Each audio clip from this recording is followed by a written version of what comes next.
Bag nagahaan gara YouTube chaanaalii gurbattiin onnee gammoojjii dhuftan. Really wanna milkeessuuf sochootu wayii qabda yoo ta'e na aman wanni fedhe osoo uumameeyyuu sin nuffisiisu wanni fedhe osoo ta'eetiiti sin dabbaruuyyu. Maaliif see everything wannoonni achi keessa uumamu hundinuuyyuu akka galteetitti waan itti fayyadamtuuf jechaadha. Wannoonni hin uumamu bara akkaataa the way we accept things malee nama kamii irrattuuyyuu wannoonni hin ta'ama ta'ee wayii insidantii wayii hin uumamu. Sirratti illee nama irra ebaluun nama hundaa irratti insidantii wayii hin uumamu. Garuu inni murteessaa maaliin the way we accept the incident karaa nuti ta'insa san itti fudhannuudha. Ani nama fakkeenyaaf kasaaruun jira, rakkachuun jira, gufaatiin jira, namoonni quban qaban I don't care. I don't really care man.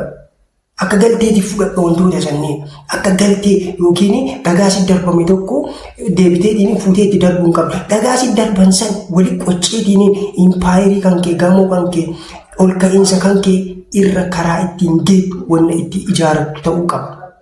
Jechuun namoonni siin jedhan sun quba nama si qabuun isaanii sunniin si duuba waa'ee kan kee negatiivii haasa'uun atiin akka galteetii wantoota sanniin qabatteetiin guddina kan kee irra geettee ol ka'iinsa kan kee mirkaneeffatteetiin saksiful taateetiin deebiteetiin kaleessa akka jedhaa ta'an jettee itti agarsiisuu qaba. Namoonni tarasmii ati piroosesicha kana itti fuutataaran namoonni akka ta'aniitiin waa'ee kan kee si duuba haasa'aa jiran quba si qabaa jiran every waan guyyaa ati milkeessite. Muuxannoo kan kee akkami akka galmaan kee ittiin qoodi jedhanii si bira dhufan si gaafatan. Tirasmii maal kanaaf piroosesicha san abadan hin dhaabsisiin dhugamaan kaayyoo galmaan ga'uuf sochootuu qabda taanaan nan nuffisiise wanni jedhamu hin jiru na dabbare wanni jedhamu hin jiru. Maaliif jedhu ganama gaafa hirribaa gaafa siree kan kee irraa miilli kan kee lafa tuquu maanni wanni jalqaba sammuu kan kee keessa seenu akka kaayyoo wayii kaatee erga miti kaayyoo san galmaan ga'uuf parsantii wayii socho'uu qaba parsantii wayii asiin gahuu qaba akka as bira jira as bira gahuu qaba jettee isa kaata kitaaba wayii dubbista achi booda sochii qaamaa goota dubbi jette achi booda namoota pozitiiv impaaktii sirra uuman namoota sanii bilbiltee isaan waliin hanga goota achi booda deemtee biizinsii kan kee laata yuusii yeroo itti dabbaramtuu hin qabdu kaayyoo dhugaa yoo qabaatteef. Namoota kaayyoo hin qabne kan dabbarame namoota galma wayii ofii hin kaa'in namoota ol ka'iinsa irra gahuu qaban ofii hin murteessinidha kanneen na dabbare jedhan kanneen na nuffisiise jedhan. Hojii asumaanii uumaan gaafa ati duutee isa bira dhaqxe yoo addunyaa kanarratti ardii irratti lafa irratti kaayyoo wayii wanna wayii galmaan geettee bira hin dhaqee maal siin jedha beektaa dandeettii sii kennee turee beeku. Dandeettii kalaqaa sii kennee ture, sammuu sii kennee ture, fayyaa guutuu sii kennee ture. Garuu fayyaa san maalii itti fayyadamte? Dandeettii kalaquu waan sii kenne san adda gooteen bira dhufte siin jedha. Gaafa deebii maal deebista maal? Maal deebisuuf taata? Uumaanii gaafa si uume yookiin kaayyoo wayii gaafa si keessa bulche sammuu kan kee keessa kaayyoo wayii gaafa kaa'e sababaaf kaayyoo san si keessa kaa'eera. Kaayyoo san qabattee duutee uumaa hin gaddisiisin.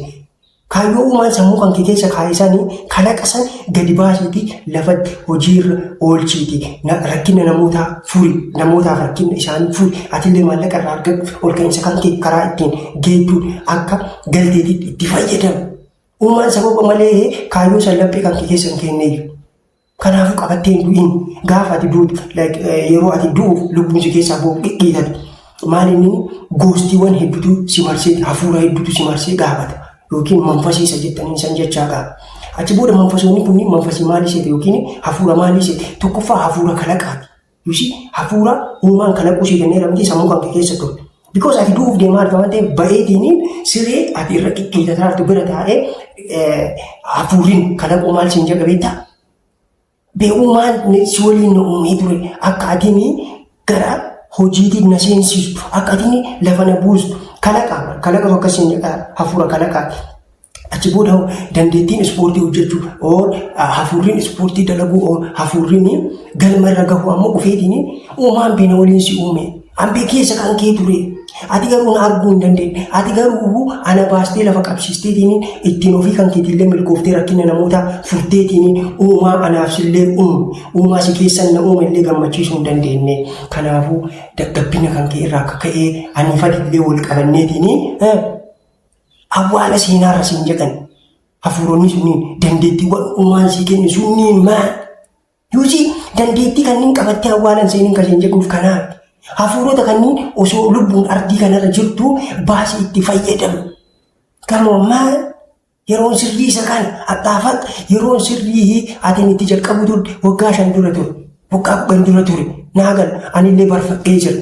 Osoo waggaa 5 dura wantoota kanneen jalqabee ta'eeti akka iddoo gahuu danda'u aynoo anaaf uumatu beeku. Garuu jetteedhaan haxarameetiin quba namoonni quba qaba jedhee saalfaqeetiin saalfachuudhaan maatiin kiyya maal naan jedhe hiriyyaan kiyya maal naan jedhe osoo jedhu hagattaa ture. Osoo dura eegaleera ta'eetiin iddoo irra gahuu danda'u anaaf uumatu beeku. Atillee akka booda arrarraa jammarii sa'aatii kanarraa jammarii dandeettii uumaa sii kennee jiru hafuurota sanniin qabattee akka awwaalan seen ofirratti hojjedhu. Hafuura sanniin qabatteetiin awwaala seentee uumaa kan kee hin naasisin, uumaa kan kee hin gaddisiisin. Like, subscribe gochuu hin dagatin.